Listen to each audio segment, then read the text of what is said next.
All right, good morning. I want to talk about our lovely tools panel this morning a little bit. Kind of walk through some of the tools. You've touched some of them. We haven't touched some of them, but just so you have an idea of what all's over there, the more you play with them, the better you'll get. I'm starting a new document. I've actually gone and copied an image off the internet. And anytime we have copy something onto our clipboard, if we go and create a new document, Photoshop is going to give us the option very first to create a new document exactly the size of whatever's on our clipboard. So in this case, when I create this and paste it, it is exactly the same size as what I took off the internet, which is a young lady, and we're going to help her some, and then we're going to probably do some less than nice things to her. I don't know who she is. It's just a random image off the internet. So that being said, one thing that I did not cover when I did the walkthrough on layers, and it really is important. Most of us get lazy and don't do it as often as we should, but if you double click on the layer name and type a name, it will become so much easier to keep track of your layers and your groups if you take the time to name them. So often in class, when we're dealing with 5-10 layers on a demonstration project, and so I get a little lazy doing that, and I shouldn't. I apologize, but I do.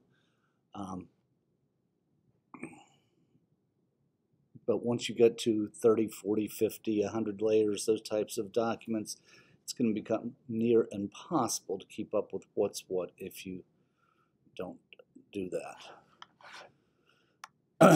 All right, so all of our tools over here on the left, and I'm going to, maybe I will, maybe I won't.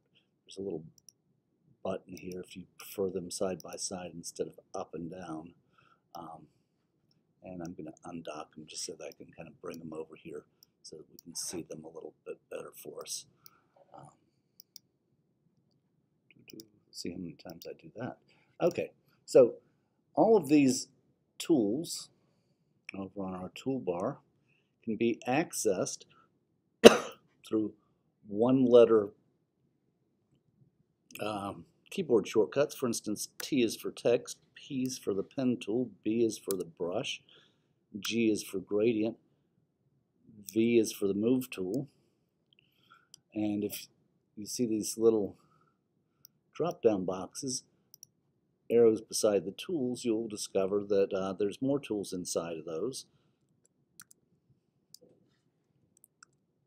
So if you hold the shift and the letter, you can kind of hit T and then start hitting shift T, and you'll see us going through the various text tools down there. So let's go back up to the move tool, because we'll start off there. And move tool is used to move things around.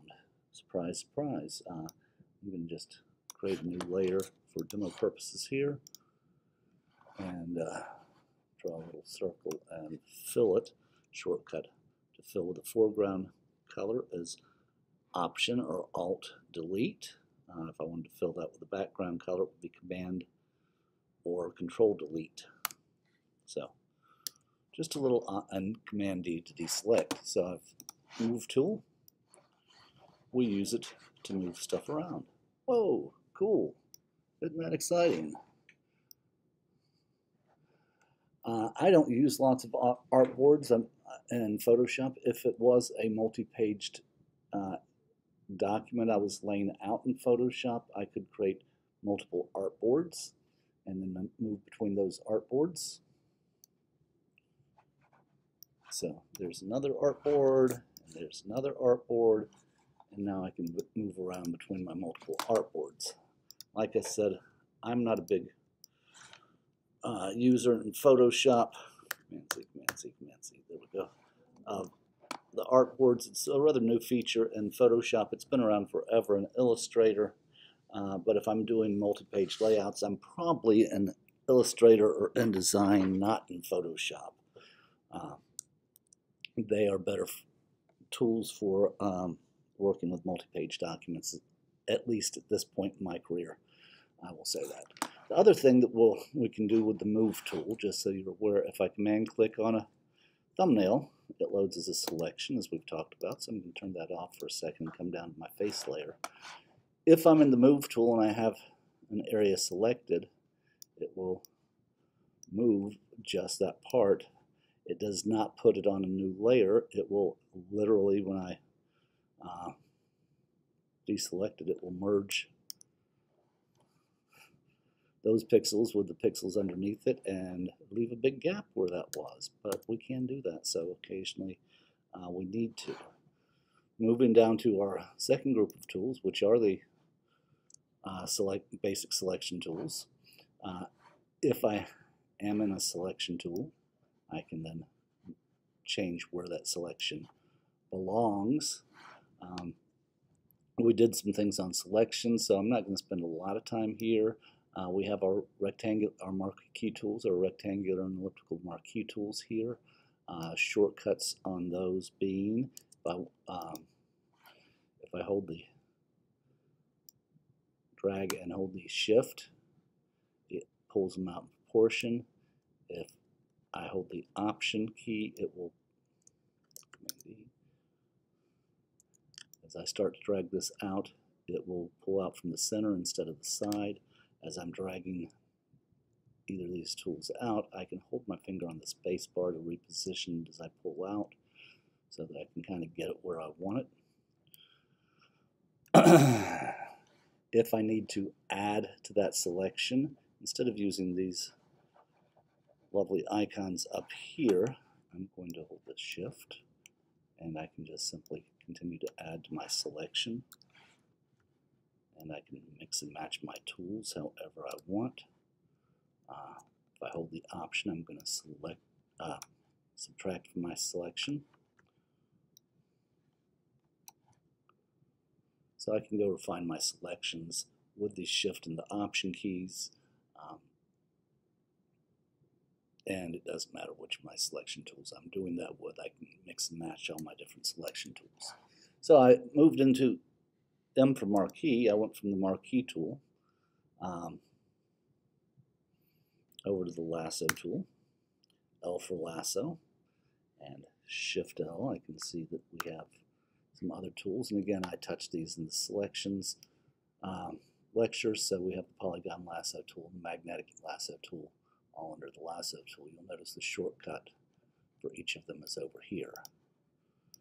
We have a few different selection tools here. The one that's been here the longest, the magic wand tool, we use to select when we have large blocks of solid color that we'd like to select. We change that by adjusting the tolerance. You'll notice I selected less. If I only want touching pixels, I turn on contiguous. And then I can shift click because I kind of want that, and shift click because I kind of want some of this. And so I can kind of keep building up. Truthfully, I'd jump over to the lasso tool over here and go ahead and grab those instead of playing hunt and peck with the magic wand tool. But I can do it either way. Command D to deselect here. The polygon lasso tool we talked about for when I have straight lines and as part of a selection, and the magnetic lasso tool. One little shortcut as we're doing these.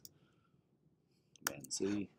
So if I'm doing something like the magnetic lasso tool and I'm letting it bounce around, if I hold the option and click, I switch over to the lasso tool. I let go and start to click, and it picks back up. Okay, I'm not holding anything down as I do this. I'm just dragging it. I can force a point if it's not dropping anchor points often enough, or I have a really dramatic movement that I need to make sure that I capture. I can force things, and then, like I said, now I'm holding the option as I option or alt on a PC as I drag to switch over to the lasso tool. And click to close that. Okay, Command D. So we have the Magic Wand tool. The Quick Selection tool came out just a couple versions ago. It's awesome. It's going to be dictated on the size of the brush. I'm using the bracket right and left arrows to increase or decrease the size of that brush. What it's going to do, it's going to try to look for where it thinks we might be trying to make a selection. I've got a fairly aggressive brush for as little contrast as I have in that area. And again, Option, I'm going to refine that a little bit with my Option by taking away some things, or Alt on a PC. The longer I make those strokes, the more aggressive it's going to be, and so I find usually making a series of smaller strokes is going to be more efficient than trying to get everything in on a single stroke. Okay. We also have underneath that the object selection tool, which is kind of new. I'm going to draw a box around the object I want selected, and Photoshop. This is new, this version, maybe last version, sometime in the last 2 versions. It's using some AI to try to determine what is the object that's inside the box you draw there. It does a pretty nice job. So much easier than some of the other tools that we've had to work with over the last couple decades. But so it's a great little tool. Again, use it in conjunction with the other tools to really narrow down your lasso, your selection. Indeed. This is a new tool for me. It may have been around for a version or so. I haven't used it much. This is simply this is called the frame. Oh, excuse me. I'm up on the crop tool. Okay. Command Z. Let's do that again. I thought I was down on the frame tool. I wasn't paying attention. So up here is the crop tool. With cropping means getting rid of part of an image. Resampling means changing the pixel dimensions of an image. So truthfully, a straight crop does not change the dimensions of the image. It simply takes what the pixels that are there and throws away the rest. Quite often we combine cropping with resampling. So if, for instance, I need this to be 1280 by 1080, whatever. When I resample that, grab that corner or whatnot, it's actually going to both crop and then resample, meaning it's going to try to use its logarithms to create pixels that aren't really there. We can run into the same thing here that we run into if we try to make too big, resample something too large. We start to get some really ugly pixelization, lose detail, because Photoshop can only guess what really belongs there. I actually like that for working. You know, it doesn't do a bad job, but it does. You know, it can't create miracles. You know, it can only work with the existing pixel image, so we can use that to resample. As we crop, we do get some compositional guides for those who have studied composition and photography or other things. You're probably very aware of the rule of thirds. We can also drop in such things as a triangle compositional guide or diagonal compositional guides. Golden ratio, remember I talked about that? And golden spiral I talked about briefly in Wednesday's class this week. So we can use those guides as we go along to kind of figure out exactly where it is that we want to be cropping an image and resampling. By the way, there's a little button up here that says delete cropped pixels. If that's checked, we will throw those away and cannot really go recover them without Command-Z or going and bringing the image back.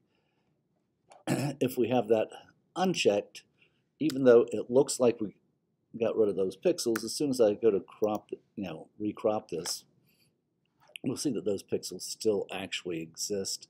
That can be both a blessing and a curse. I don't like to throw away pixels.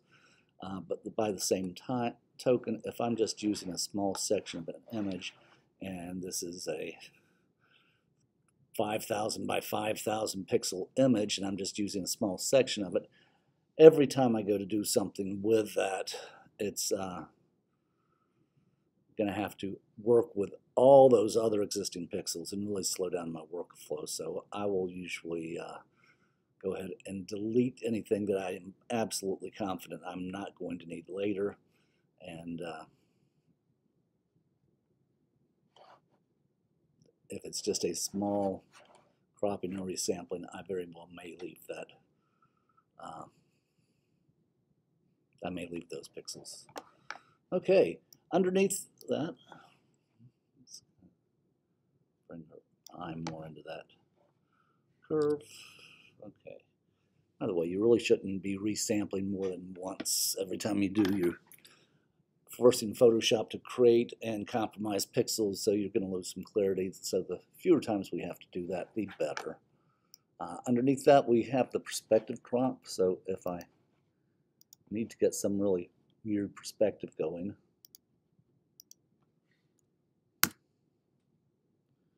we can do that. Also, as we're cropping, if you pull outside of the box, you can crop and straighten at the same time.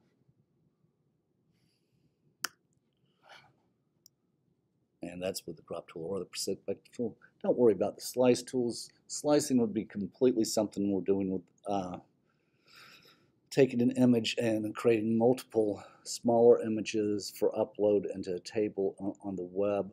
We don't even use that technique very often on the web. This is just a throwback to some older technologies from around the turn of the century. Just like up here, we have the select a single row of pixels or a single column of pixels. Our images are usually so big, our selections are usually much more than just a single row or a column. So they're there. We don't always throw away tools and once they're within the program, but they have extremely limited use. What the frame tool does for us, it allows us basically to create a placeholder for an image. Gee, I kind of want to see what it looks like framed.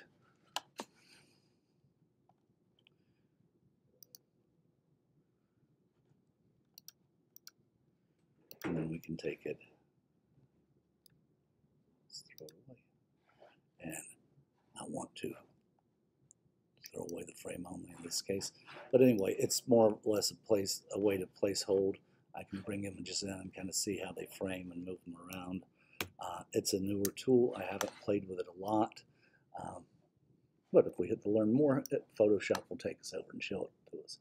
This is the eyedropper tool. One of the things you're going to pay attention to if you're using this to change your foreground color, and that's not the only way to change our foreground color. By the way, if we hold the Option or Alt key, we can change our background color. Make sure you know which layers you're sampling from. Usually I'm going to have all layers sampled. As I bring that up, there was a little tip up here in the Move tool, and then I'll come back to it. Make sure this is not checked, the Auto Select tool. You can grab a layer at any time by just, while you're in that tool, just holding the Command key and clicking will select that layer. And so you can choose what you're selecting. It gets very frustrating when you're working on a layer and you accidentally click off that layer. Now all of a sudden Auto Select grabs a different layer and it just throws you because all of a sudden things are moving that shouldn't be moving. And so it can be very, very confusing. It's just, like I said, a matter of using the controller command key and clicking to select the layer. So please keep that off. I would also keep the transform controls off. This would give it, we can get the same effect by hitting, I'm trying to make them disappear, turn them off. Command T, which is free, the shortcut for free transform. Again, it's just a button away, but what happens when these are on is no matter how good we are, if you have that turned on all the time, you can't really see your image without those lines, which changes how we actually view things. So again, I don't know any professionals who would do any serious image editing with it on. Get used to just dropping your left hand down and hitting Command or on a PC Control T for free transform instead of having that on. Okay, back down here where we were. Crop tools, frame tools. And we're in the eyedropper tool. We kind of showed how that is. One thing to pay attention to on the eyedropper tool is whether we're doing a point sample or a large average when we're grabbing that. And it does, how you have those sets does control show up a few other places. They just assume you're using the same sampling method and some other tools.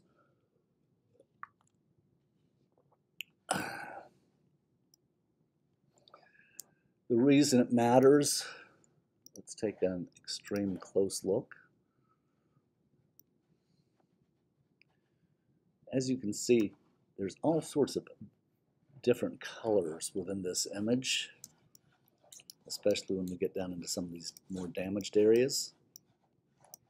The human face can easily have over 1,000 colors. And so if I'm trying to pick up a particular color and I'm point sampling, I click here, I'm going to get one color, but I click there, it's going to be slightly different, and there's going to be slightly different. So I end up with lots of different ones. By default, we usually keep it about a 5x5 average. That's taking a grouping of 5 pixels by 5 pixels and averaging out the hue, saturation, and value at those points. If I get really big, I can, well, the lips are generally this color, so now I'm looking at 50 by 50, what is that? 25 and 2 zeros, 2,500 pixels to come up with that average. And so we're probably getting some skin tone averaged in on it by that point. We get up 100 by 100. 100 times 100 is 10,000 pixels, so I'm getting a much broader overview as I do that. But usually that 5 by 5, 11 by 11 is going to work pretty well. Maybe occasionally knock it down to 3 by 3. But unless there's a specific reason, you don't really need to be taking it down to each individual pixel being sampled when you do that. There's some other tools down here. The one that I will sometimes use, especially when it comes to color adjustments, if I'm really trying to do some color corrections, I might use the color sampler tool, and so it's giving me the readings at certain points.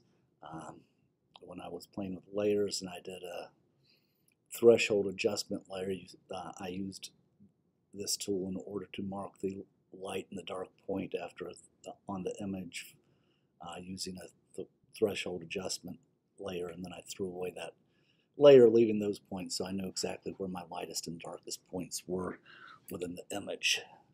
To make them go away, just hold the Alt or the Option key and click on those little, click on those little dots. It'll turn into a pair of scissors and you can throw them away. We do have a ruler tool, and we can use that ruler tool to straighten an image sometimes.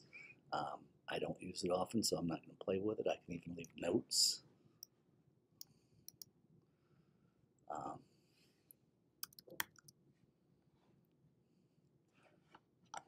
And there's my little note up there. And so when somebody else grabs it and they see a note, they can click on a particular note and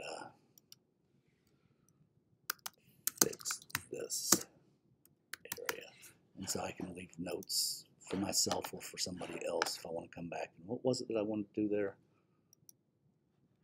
And I can clear them by alt-clicking.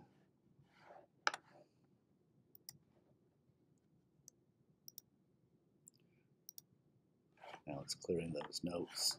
I'm going to go up here and hit clear all. Yes, I want to delete all my notes.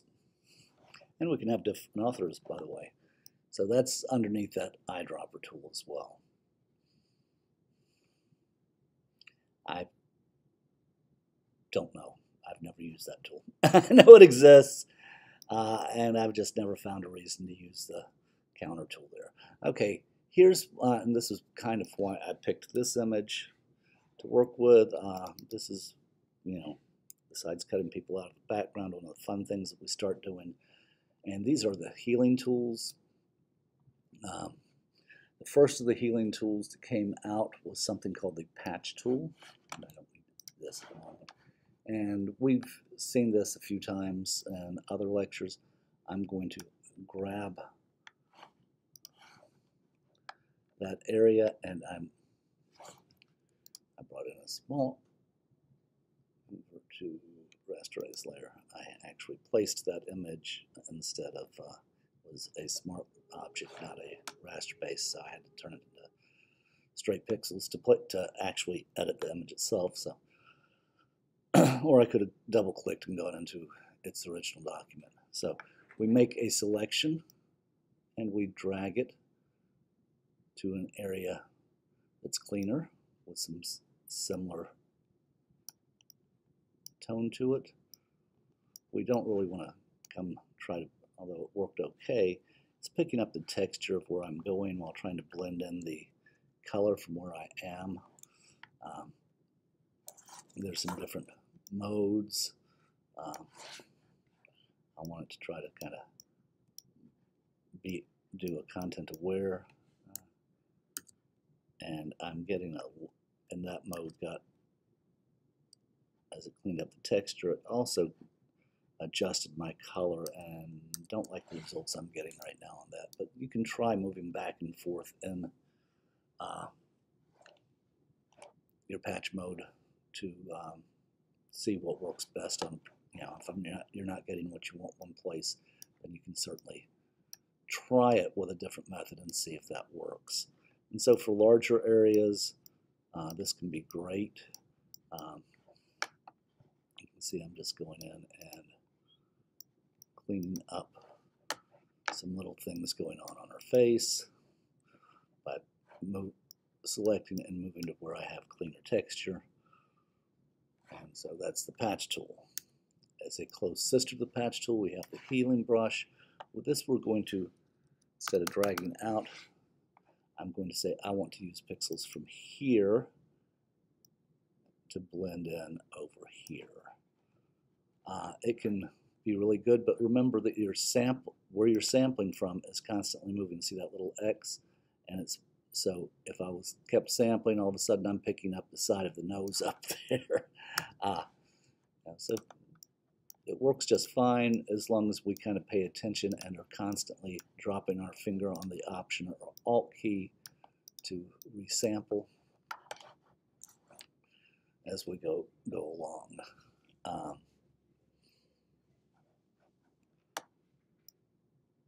A tool that came out a few versions later, and I love this tool. One of the first things I do is I go look for just little things. This is called the spot healing brush tool. These are all, by the way, under the letter J.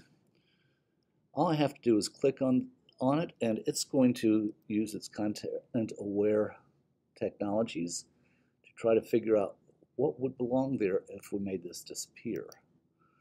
You really don't want this to be much bigger than the area you're working on. So I'll keep it small, and I will just, like, you know, this is one of my favorite things to have to do as a photographer, is go clean the inside of the nose. Yes, I have seen the inside of too many noses. So we want to go in and clean that up, but we can also, before I cropped this, yeah, Command N for a new document, Command V. There's some stuff up here that needs cleaning up pretty quickly, so J for my healing brush, shrink that down, straight flyaway hairs blend out pretty easily with this, and so if I was working on, probably break that up a couple times so I can just kind of go do that to get rid of the majority of that blemish. A lot of times if you get right down there, where like we have the eyebrows and that loose hair, I'm going to want to just do like one thing, because if I start to, the further out I pull, the further out it samples pixels, and I didn't want to start sampling in pixels from the eyebrow or the hairline into what I'm doing on these stray hairs. So by getting just a little break or separation there, got a little aggressive and I have a funny little line now. All right, but I will jump, one of the first things when I'm working on portraits or whatnot is I go look for flyaway hairs, eyebrows that kind of need trimmed back a little bit, minor blemishes. Obviously you saw what happened on the nose. So I will do a quick pass.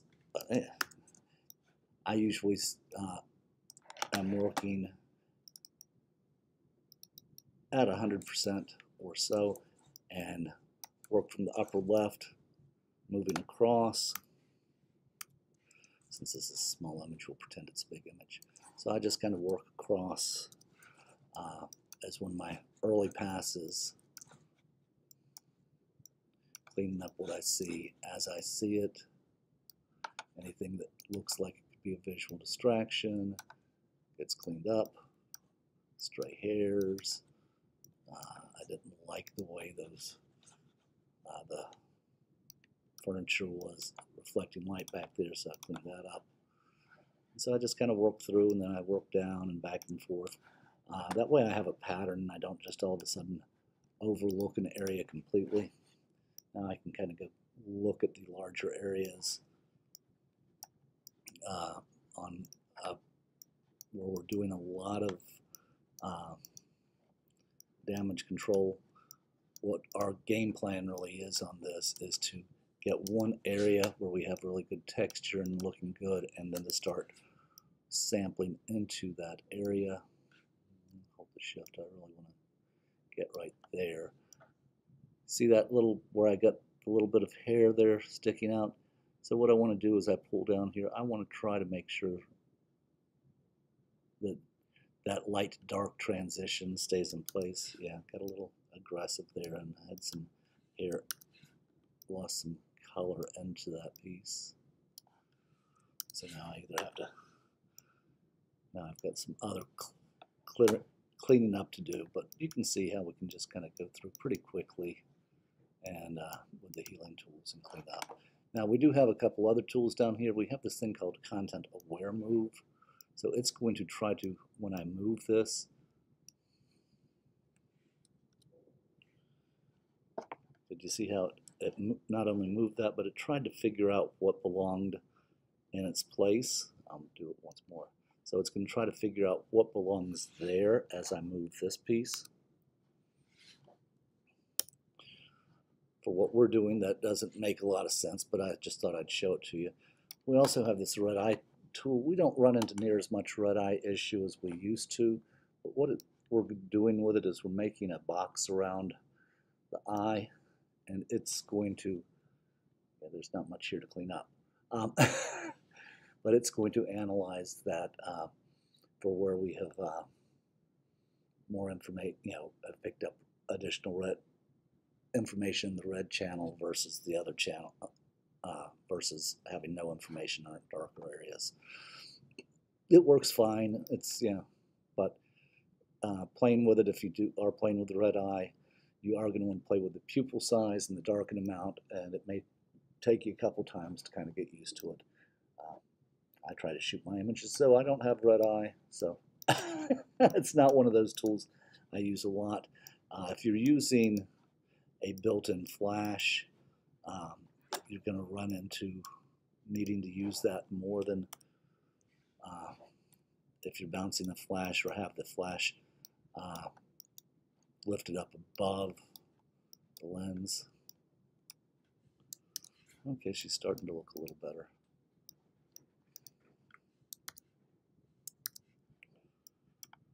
Okay, I could do that all day and just keep working on her, but let's jump into our history panel for just a second to see what we did. Window history. So this is, I may as well go ahead and take a snapshot there. I did not take a snapshot when I started, so we don't have the original, but you can see just that little area in that short amount of time what we've done. All right, moving on. Very powerful tools. Brushes. I'm going to do a whole lecture in a little while on brushes. Brush tool lets us paint with various paint brushes. So there's a lovely paintbrush there. Using the, I can go up here and make it bigger or smaller. I usually use the bracket keys to do it. On something like this, I'm probably going to create a new layer so that I can rotate this brush independently. Ooh, cool. What do I have going on? Why am I not getting that brush?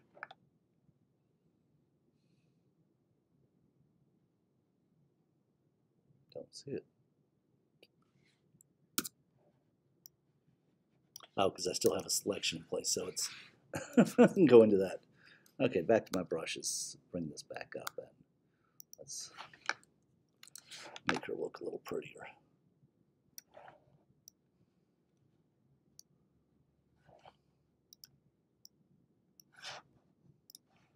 Much better. Okay. With the brush tools, up here we're choosing what brush we're using. There's a lot of pre-built brushes. We can go create our own brushes. We can load brushes. We can download brushes. Most of the time you're working in the soft round as your default brush. You can change its size. You can change its hardness. This is a soft stroke versus this is a hard stroke. So you can kind of see the difference between the two. Coming across here, we can play with opacity. So as I paint, you'll notice that I'm painting at, in this case, 48% opacity. The shortcut, by the way, to play with that opacity as you're working, so you can just hit a number key. So if I want to work at 20% opacity, I hit the number 2.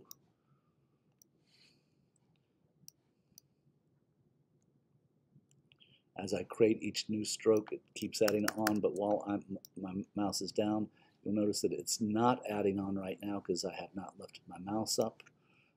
So it's painting the whole thing at 20%. The reason I mentioned that is we can look at the flow.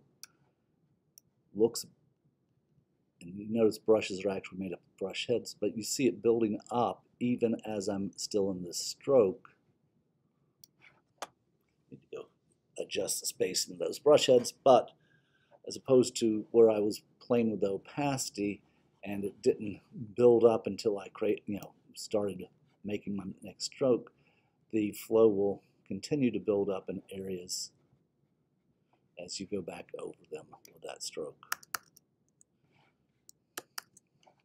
Okay, so that's flow, and I did mention shortcuts on the opacity. Just hit a number 1 through 9, 0 through 9. Now I'm at 90% opacity. Now I'm at 20% opacity. If you're good and fast, you can even do 85 by hitting those numbers fairly quick in fairly rapid succession, or even 100. And that's what I do. But most of the time I'm doing it in increments of 10 and just bouncing back and forth. Also, while I'm on the brush tool, so as I'm working, if I just simply hit the Option or Alt key, I now have the color sampler tool. So You'll notice I picked up the color out of her.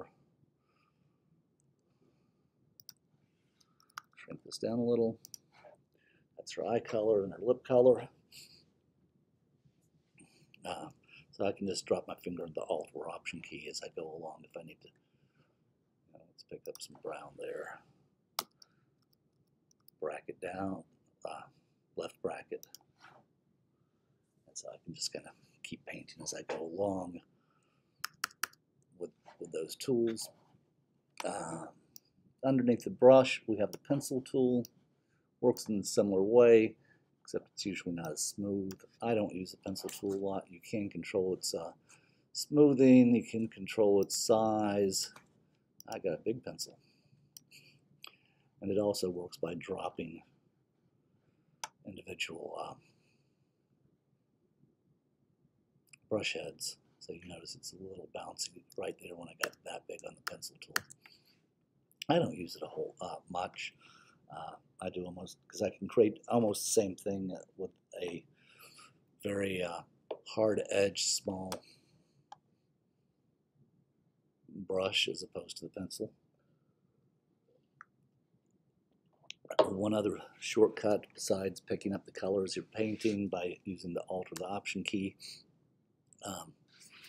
And if I want straight lines, if I click and then come down and shift click and shift click and shift click, it keeps my lines in both the pencil and the brush tool straight. Yay.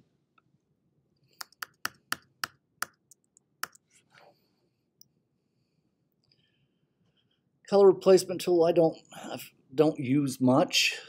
Same with the mixer brush tool if I'm really trying to create a painting. Oh, it's because my brush is too big. If you end up not being able to see your brush, one of two things is happening. It's one of three things. It's too small. Can't really see what's going on. I got a little cross here. It's too big. It's so big it's bigger than the image, so I can't see where the shape of that brush is. Or my cap locks key may be turned on. Now my cap locks key is turned on. Now it's turned off. Okay, so what we're doing here is we're loading the brush.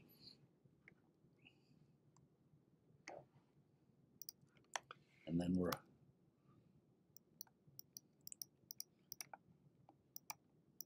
painting, and we can control the flow and how often it's loading the brush. And it would help if I had sample all layers on, so it was actually, so you can see because I'm using a scattered brush here how it's picking up color from underneath. I know some people who do some really amazing Photoshop painting. There is a program called Corel Painter that gives you 89 million textures and brushes and ways of blending them that is really geared more so than Photoshop for actual painting. But like I said, I've seen some people who do some really good painting using Photoshop, and so you can use, a lot of them will be using the mixer brush at least to get started, and then coming in with the different brush tools to fine-tune that. Below that is the clone stamp tool. We use this when we can't sample something away in another with our healing brushes, but we need to create something. So we often hear about people having a third eye. So I'm going to make sure I have all layers sampled. I'm going to sample by holding the Option key and click Alt key, Option key, clicking, and just paint some pixels right up there. In this case, I did it on a completely separate layer. So now I can Command T and kind of rotate that around to get it go exactly where I want and how I want it. By the same token, if I really didn't want her eye, oops, didn't pay attention to where I was sampling from.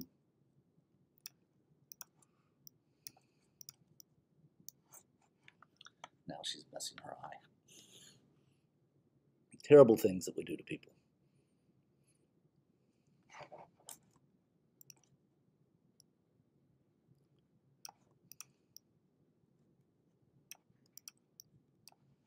By the way, you do this to a 5-year-old, they'll think it's great when you do it to their brother. They will cry when you do it to them. So don't start putting eyes on people that that aren't ready to understand what you're doing to them. All right, so that's our stamp tool. We use it a lot when we're filling in. Think of, I don't have an example up because I didn't think through that far in advance. If I was I had some grass and I needed to patch it or something like that, I could borrow some other grass. One thing that will happen though is the human eye will notice patterns. So if you keep sampling from the same area, you will start building little patterns along the way. So be careful of that. She needs a little more hair in here. Let's thicken up her hair a little bit for her because we're so nice that way. But what you want to be doing is constantly sampling from different areas so that you don't accidentally build up a pattern that doesn't belong. People will notice it and immediately recognize that you have been playing games in Photoshop. So we can just keep building out some of that hair, give her nice thicker hair. Because we're nice people. We got rid of her acne, we gave her a pretty tattoo, we gave her some thicker hair. Aren't we good people? There's also a pattern stamp tool under here. And so I use that you would use that just to paint on a pattern. I am more likely, quite honestly, to use a selection and a mask with a pattern adjustment tool than I am to use that pattern stamp tool, but it's there. And it uses the same range of brushes as and blending modes, etc., as the regular brush tool does. This thing here is called the history brush. So let's again do something. I'm going to use one of my most advanced shortcuts, Command-Alt-Shift-E. Merge all visible layers to a new layer, just so I can do some terrible things here. All right, so let's go filter blur, Gaussian blur. Oops. Filter. The last filter you used shows up right there. In this case, it's the Gaussian blur. If I just click it, it will apply the same settings. If I hold the Option key, it will give me my options, or I could come down here and pick it out. And sometime, probably next week, I'll do a lecture on sharpening and blurring. So I want to blur things out a little, but not across the whole image. Photoshop has a palette, window history, called the history palette, and by default it remembers the last 20 things you did. So I can go back and say, oh yeah, 20 frames ago I was there, or when I took that last snapshot I was there. Well, in this case I want to borrow pixels from here and paint them into there. So I'm going to designate this as the layer that I'm painting from and step back a step. And now with my history brush, and I've got it, for expedience sake, I'm going to go ahead and crank it up. If I was doing this, I would probably be working about 10 or 20%. I'm just going to paint some of that blur across here, across there. Give her kind of a plastic looking face because I blurred it way too much, but I wanted to exaggerate it for you guys.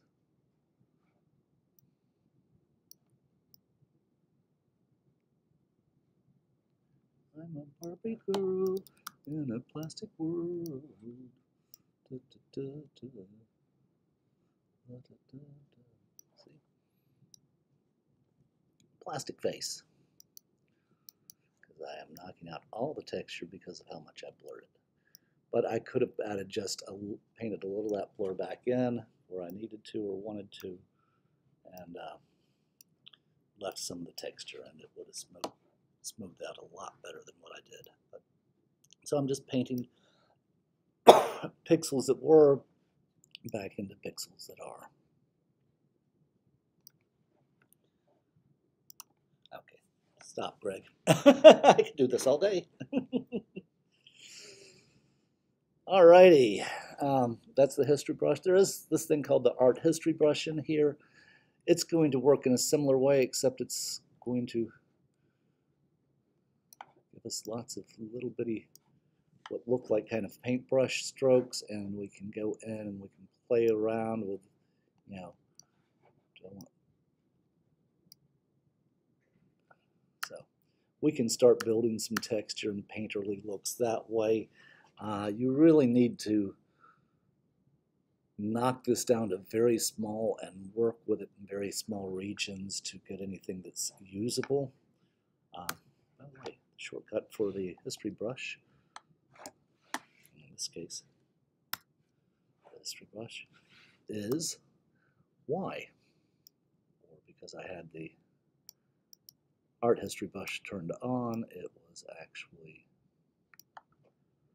Shift Y.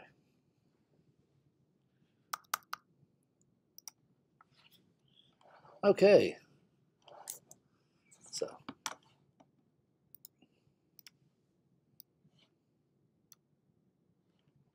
keep our colors a little cleaner by just applying just luminosity to it. Bring a little texture back. All right, working our way down, we have the eraser tool. We use that to erase. It will erase and show what's underneath, or, and again we have our opacity and our flow and our smoothing and our blend modes and different brushes we can use. If we have a background layer, it will erase to whatever your background color is over here. If we have unlocked that layer, it will erase to transparency. So if you're erasing and not getting what you want, that make sure you're not on a background layer. Okay, I don't erase a whole lot. Again, I used to delete and erase a whole lot more than I do now. I work almost exclusively with masks and doing such things. It's just so much easier to work with. Command E, I just merged all those together so I didn't have to keep worrying about, okay, what layer am I on, because I only have a set of different opacities. Background eraser tool can be great. Again, we have some better selection tools now. It's going to, where the little dot in the middle of it, that's where it's sampling from, and it's looking out to the edge of that brush so that it knows where to erase to. Doing a great job on that one.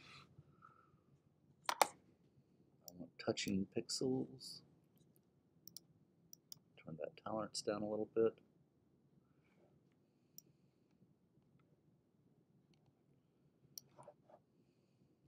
And I'm not loving the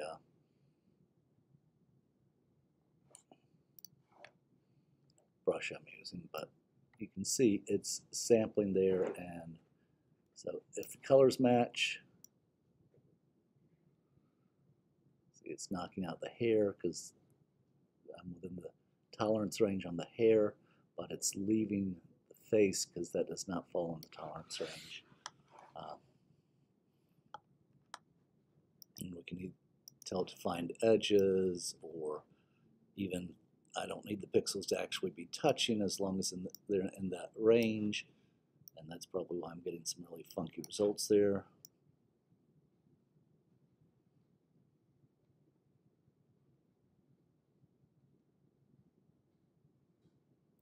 So that's going to start erasing all that background. By the way, I hit Command Z to keep moving back. If I want to move step forward, I mentioned the history brush a minute ago. Window history. So what Command Z really does is just steps us back in the history brush. Command Shift Z steps us forward. So if I want to bring us back to a certain point where we are, I can just Command Shift Z until I get back to if I've undone too far. Okay? Moving right along. And there is a magic background eraser, which is kind of works very similar to the magic wand tool. It tries to look across the document for similarly colored pixels that may be outside of the radius on our background eraser brush.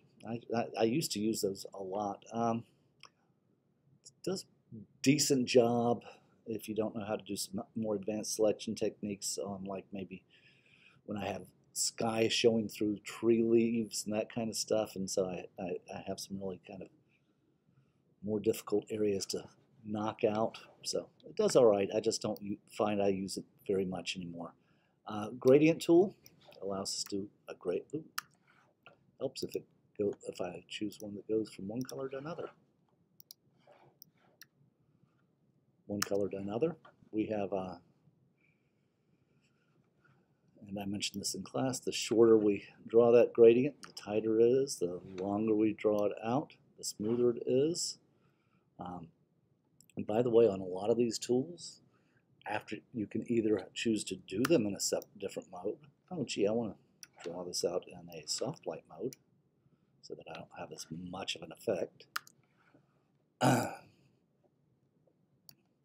Or we can tell it how much we're actually going to do it. Or if the very first thing after I do that, before I've clicked anything else, is go up here to the edit, I can go to edit fade. And now I can say, oh, let's see what happens if I kick it in a soft light mode and knock it down just a little bit. Yeah, okay. Bring that focus back up into her face just a little bit there. Okay. So we can do that again. I use adjustment layers and masks a lot more than I would be doing using this tool. So besides a linear gradient, we also have a radial gradient. Make circles. We have one that actually wraps around. I use this one from time to time, especially in reverse mode. I need the light, a little light coming across her face.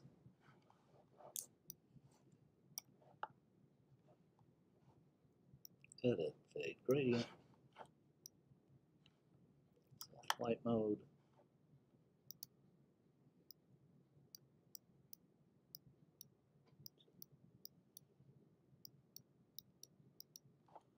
Just a little bit of light across her face there. Again, an adjustment layer, I have a lot more control over exactly where that goes.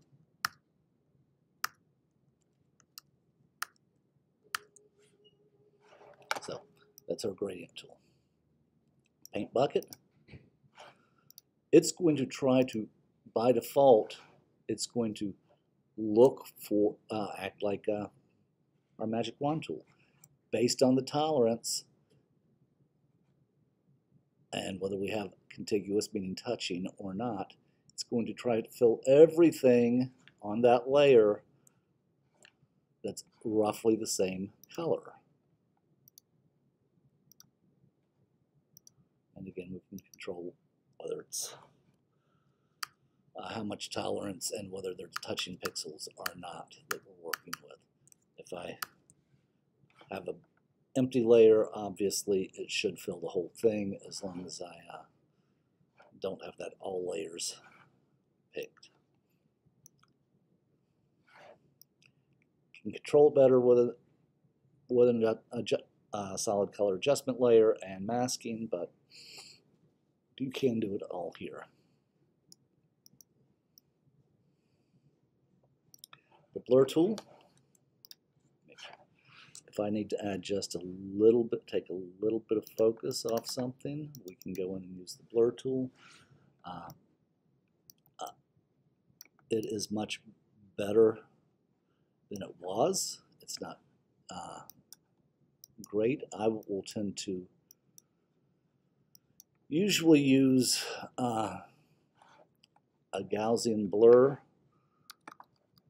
combined with my history brush if I need to add some blur to de-emphasize an area. But we do have that tool and we can use it. Opposite of blurring is sharpening. So when I need to draw a little attention by making something appear to be a little sharper than it is, that's there. I will tend to use, again, they've certainly made it much better. There was a time we would never use those tools. I've actually made that maybe a little too sharp, but that's all right. Sharpen her lips just a touch too. Bring a little more sharpness into some of those other areas. I will tend to use one of the sharpening filters in conjunction with a history brush, so that I have more control over exactly how much sharpening, what kind of sharpening, that kind of stuff I do to it. But it's certainly for just a little bit of sharpening, and again we'll do a whole video on sharpening techniques later. We can use those. Smudge, let's go get a nice soft brush again. Soft round, so we're back to our defaults.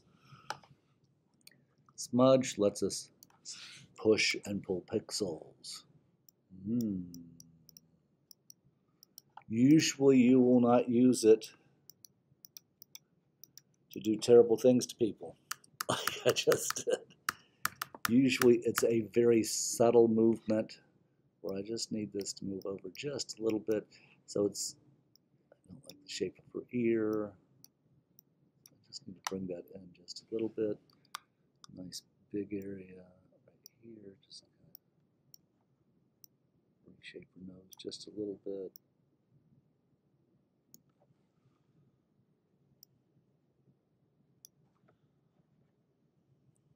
So you get the idea.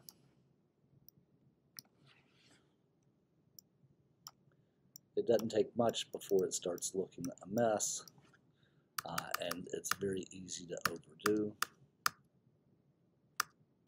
Got something weird going on with her lips there as I was playing with her nose. All right.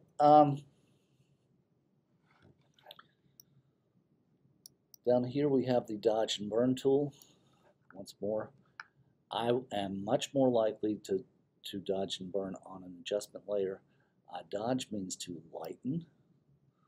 Burn means to darken. So if we need to start off with the burn tool here, and it works on your brushes up here just like we did before. So if I want to add some shadowing in under her chin, and I've gotten way too aggressive with it, but you get the idea. I should probably be burning with a different color. The opposite is to dodge. Maybe that little extra highlight right across there, maybe even right across her lips.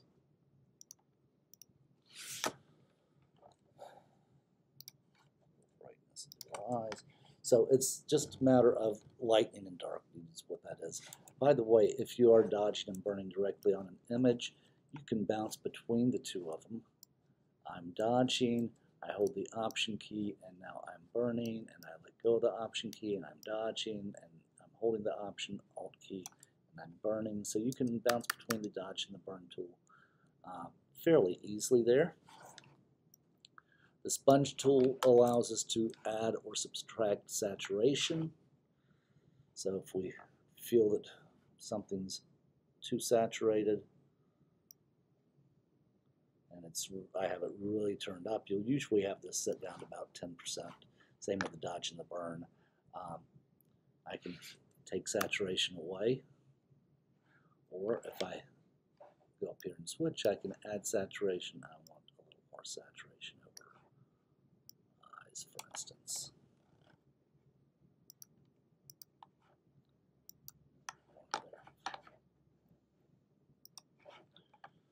Okay, so that's again, there are other techniques with all these. I'm just simply trying to give you an idea what the different tools are over here. P is for pen.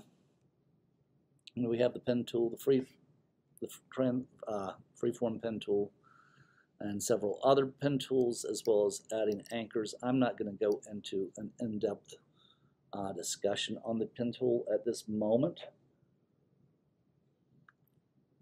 Those who've had Adobe Illustrator should be comfortable working with the pen tool.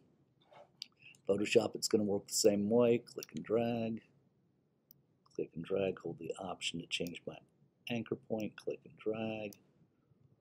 There was a time where this was the only way to really make fantastic, precise selections. Will use this tool mostly if I'm doing body shaping, or if I have to really go in and do a lot of fine-tuning on my selections. But this is going to give you your most organic feeling paths. Now, there's a couple different modes that this can be in. I'm going to get, instead of continuing to go, I'm just going to double click to, or hit enter. Nope. Really? You're not going to, okay, fine, I'll just come up there to close my path. Be done with it. This can be done as a path. Path has no real weight in Photoshop. I can turn it into a shape and then fill it. Except I think I've already lost it, so I need to go find my paths.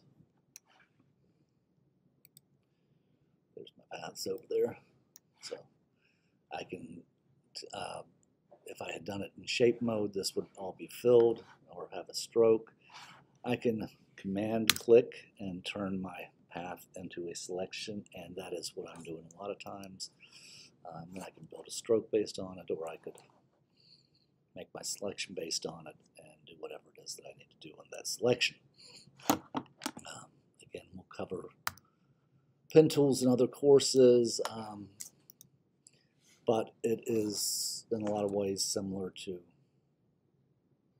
it's almost identical to Illustrator and other programs that use the Bezier tool or the pen tool. There it goes, making that shape with the fill and the stroke. By the way, I can grab my text tool, and if I come and click this, watch you see that little line that pops up in the, when I get over top of the path. So I can come in here with my text tool and type on a path.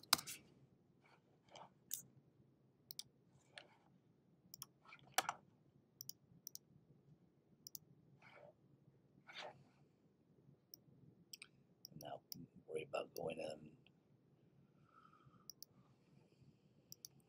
and adjusting that path a little bit more.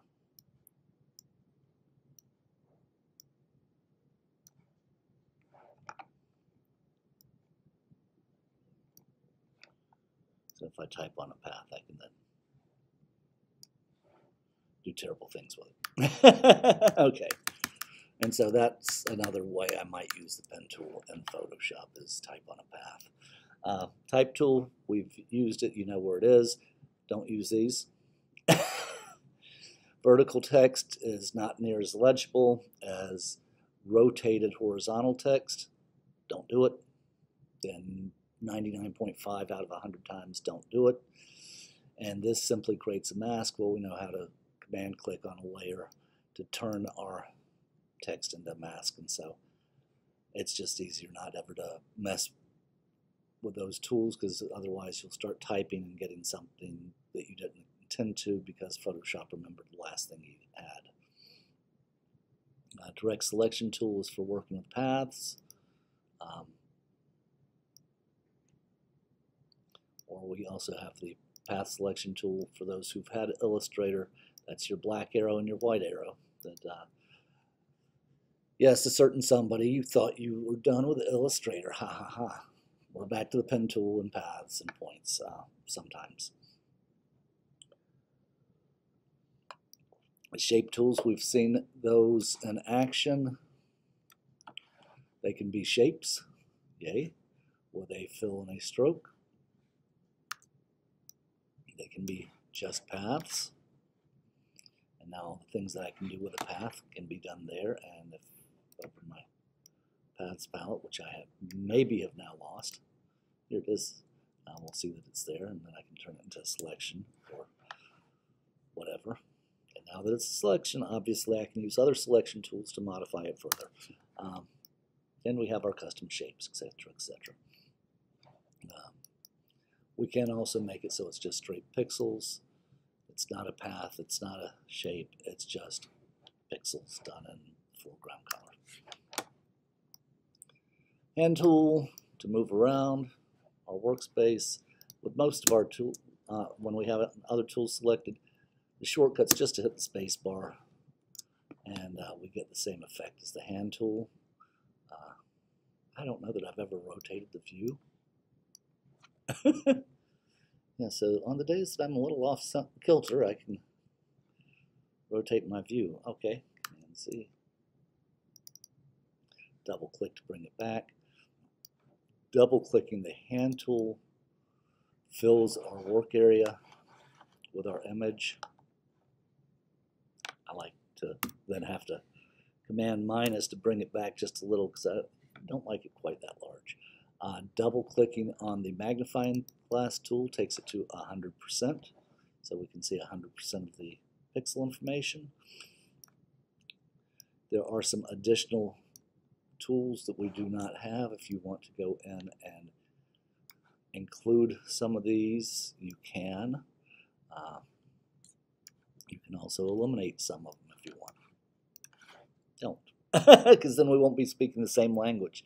There's some customizations that if I didn't want to make sure my version looked like your version, there's some actions and toolbar customizations and whatnot that I would probably do on a professional basis. But if I start relying on those, then I'll be doing things that you don't know. I can't tell you how I did them because you won't have the same setup as me, so I avoid those. We have our foreground and background colors, D for default, X to swap foreground and background colors. This allows us to go into quick mask mode, which allows me to maybe go grab a brush tool or something and paint on a mask area or a selection area, paint on a selection, and then when I get out of the quick mask mode, you can see that I now have a selection taking place. Command D, and this takes us into our different modes. The shortcut for that guy is F, which I think we've seen before. Tab will automatically turn on and off on my palettes. So there's your, dock that back to the side before we finish up. That's your tools. I hope that helps.